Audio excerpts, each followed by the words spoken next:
وہابی کسے کہتے ہیں؟ حیرت کی بات ہے کہ اتنا عرصہ لاہور میں رہتے وہابی کو آپ نہیں جانتے۔ اصل میں ایک شخص تھا کوفے کا رہنے والا جس کا نام عبد الوہاب تھا۔ عبد الوہاب کے یہاں ایک لڑکا پیدا ہوا اور عبد الوہاب نے اس لڑکے کا نام محمد رکھا۔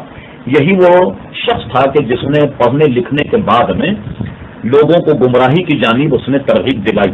اگر آپ کو فرصت ملے تو آپ اگر تفصیل کو پڑھیں تو آپ حقیقت تک پہنچ جائیں گے کہ یہ وہابیت نے جنم کیسے لیا۔ مثال کے طور پر آپ جانتے ہیں کہ سلطنت عثمانیہ ایک عظیم الشان سلطنت عثمانیہ تھی۔ جب برٹش گورنمنٹ کی ٹوٹ پھوٹ شروع ہوئی تو انہوں نے برطانیہ نے کیا کیا کہ اپنی ایک نو آبادیاتی منسٹری قائم کی، اور اپنی اس منسٹری میں بے شمار جاسوسوں کو مسلمانوں کی تباہ اور مسلمانوں کی سلطنتوں کو تباہ کرنے کے لیے انہوں نے دنیا کے ہر شہر میں بھیجا۔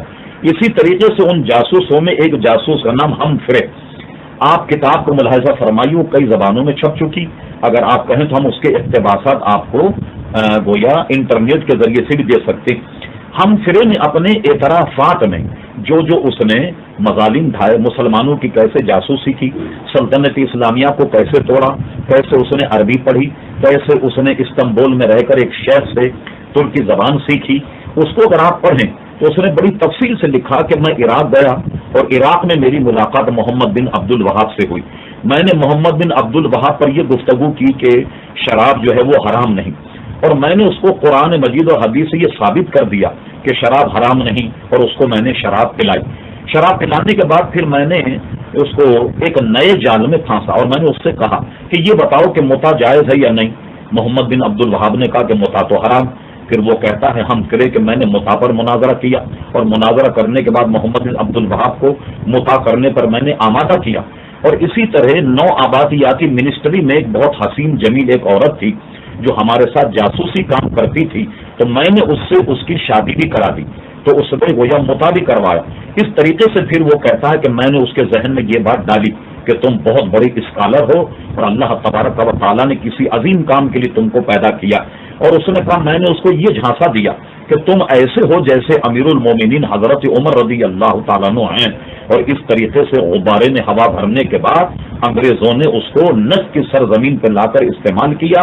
اس کی کتاب قدیمی بھی ہمارے پاس موجود ہے اور آج کل جو چھپتی ہے وہ بھی موجود ہے، جس کا نام کتاب التوحید۔ کتاب التوحید اگر آپ ملاحظہ فرمائیں تو اس نے اپنی جماعت کے علاوہ تمام دنیا کے مسلمانوں کو کافر کہا، یہاں تک کہ وہ اتنا انتہا پسند تھا کہ کسی عورت کو جو سنی ہوتی اس کو کہتا کہ تم وہابی بن جاؤ، جب وہ وہابی بن جاتی تو اس کا سر مونڈ دیتا، کہتا کہ یہ اس کے زمانے جاہلیت کے بعد۔ اس سے اس کی انتہا پسندی کا اندازہ لگائیے۔ علامہ ابن عابدین ابن شامی جن کی فتوی کی کتاب ابن شامی سے کوئی دارالفتاوی مستغنی نہیں ہو سکتا، علامہ شامی نے اپنے مقدمے میں بھی اس کا ذکر فرمایا۔ ایک مشہور حدیث ہے کہ نبی کریم صلی اللہ علیہ وسلم مال غنیمت تقسیم فرما رہے، ایک کمبخت منافق کھڑا ہوا اور اس نے یہ اپنے تئیں دیکھا کہ مجھے شاید کم مال ملا، وہ کہنے لگا اے محمد صلی اللہ علیہ وسلم عدل کیجیے عدل کیجیے۔ حضور نے فرمایا کمبخت میں اگر عدل نہ کروں تو ہے کوئی دنیا میں عدل کرنے والا؟ حضرت عمر رضی اللہ عنہ اس پر تلوار سوت لی، کہا حضور ماروں اس کی گردن؟ آپ نے فرمایا نہیں، اس سے قوم پیدا ہوگی جو قرآن پڑھے گی مگر قرآن اس کے حلقوں کے ان کے حلق کے نیچے سے نہیں اترے گا۔ انوار احمدی ایک بڑی مشہور کتاب ہے، حیدرآباد دکن کے ایک بہت بڑے عالم تھے حضرت علامہ مولانا انوار اللہ صاحب فاروق رحمت اللہ تعالی علیہ، اس کتاب پر حاجی امداد اللہ مہادیر مکی رحمت اللہ علیہ کا حاشیہ۔ دنیا بھر کے وہابی حاجی امداد اللہ مہادیر مکی کو اپنا پیشوا اپنا امام مانتے ہیں۔ انوار احمدیہ پر حاجی امداد اللہ کی تقریر ہے اور اس میں مولانا انوار اللہ صاحب نے لکھا کہ جس شخص پر حضرت عمر رضی اللہ عنہ کے قتل کرنے کے لیے تلوار سوتی تھی اسی کی اولاد سے محمد بن عبد الوہاب پیدا ہوا، اور اس لیے چونکہ وہ ابن عبد الوہاب کہلاتا تھا لہذا اس کے ماننے والے کو لوگ وہابی کہنے لگ گئے۔